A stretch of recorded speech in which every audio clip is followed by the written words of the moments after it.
যে ভয়াবহ পরিস্থিতি উত্তরবঙ্গ জুড়ে বিভিন্ন জায়গায় তোরসা জলঢাকা সমস্ত নদীর জলস্তর বৃদ্ধি পেয়েছে। আশপাশের বাড়ি যেভাবে দেখতে পাচ্ছেন খেলনা বাড়ির মতো জলের তোরে ভেসে গিয়েছে, প্রচুর মানুষের প্রাণহানির ঘটনা ঘটেছে। এই একই পরিস্থিতি কোচবিহারেও, যেখানে তোরসা ফুলে ফেপে উঠেছে। শুভেন্দু ভট্টাচার্য আমাদের প্রতিনিধির সঙ্গে রয়েছেন। শুভেন্দু, গতকালও কোচবিহারের বিভিন্ন জায়গার যে ছবি তুমি দেখাচ্ছিলে, শহরের বিভিন্ন ওয়ার্ডে জল ঢুকে গিয়েছিল, একতলা বাড়ি পুরোপুরি জলের তলায় ছিল। এই মুহূর্তে কি পরিস্থিতি?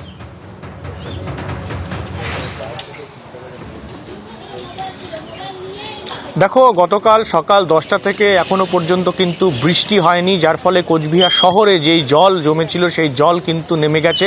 তবে গতকাল কোচবিহারের তোরসা নদী, সেই তোরসা নদীতে যে জলস্ফীতি হয়েছিল সেটাও আপাতত কম রয়েছে।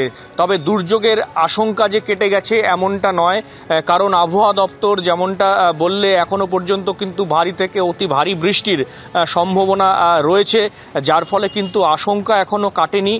কোচবিহার জেলায় যে দিনহাটায় সিঙ্গিমারি নদী রয়েছে সিতাই ব্লকে, এবং সিঙ্গিমারি নদীতে গতকাল কিন্তু প্রায় 12 জন কৃষক তারা চাষ করতে গিয়েছিল নদীর ওপারে নৌকা করে তাদের কৃষি জমিতে, এবং হঠাৎ করে জল বেড়ে যাওয়ায় তারা আটকে যায়। তবে অবশেষে গভীর রাতে প্রশাসনের সহায়তায় তাদের 12 জনকে কিন্তু উদ্ধার করা গেছে, এবং যেটা ফুলবাড়িতে গতকাল যারা আটকে ছিল তাদেরকেও উদ্ধার করা গেছে এমনটাই জানা যাচ্ছে। তবে কেদারহাট, যেখানে গতকাল জলঢাকা নদীর বাঁধ ভেঙেছিল, সেখানে কিন্তু অল্প করে জল নামতে শুরু করেছে। তবে যে দুজন নিখোঁজ ছিল তাদের কিন্তু সন্ধান এখনো পাওয়া যায়নি, মনে করা হচ্ছে দুজনের মৃত্যু হয়েছে। এছাড়াও কোচবিহার জেলায় এখনো পর্যন্ত প্রশাসন সূত্রে যে খবর দেওয়া হচ্ছে তাতে কোচবিহার 1 নম্বর 2 নম্বর ব্লক, হলদিবাড়ি ব্লক, তুফানগঞ্জ 1 নম্বর 2 নম্বর ব্লক, মেকলিগঞ্জ ব্লক, মাথাভাঙা 1 ও 2 নম্বর ব্লক এবং শীতলকুচি ব্লকে কিন্তু এর প্রভাব পড়েছে।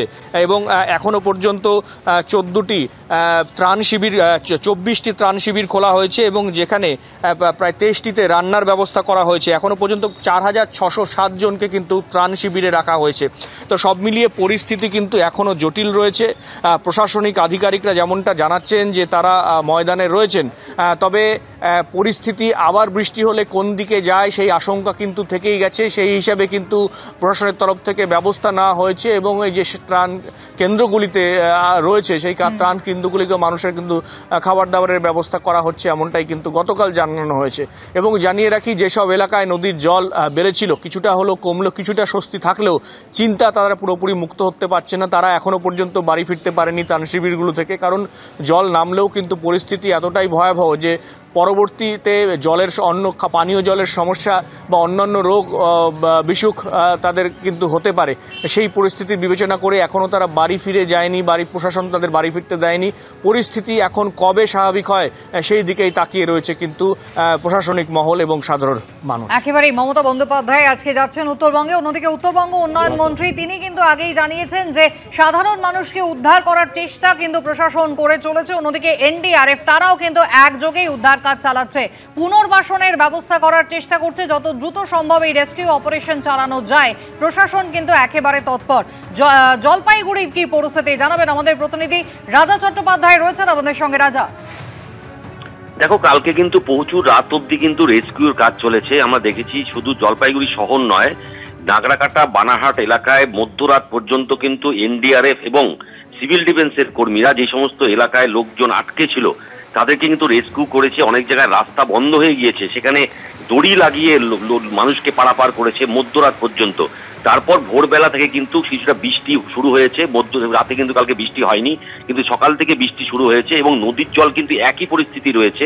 তিস্তা নদীতে কিন্তু লাল সতর্কতা জারি করা হয়েছে, এবং তিস্তা সংলগ্ন এলাকায় যে সমস্ত বাড়িঘর ছিল সেখান থেকেও কিন্তু মানুষদের রেস্কিউ করে তারা কিন্তু রিলিফ সেন্টারে নিয়ে এসেছে।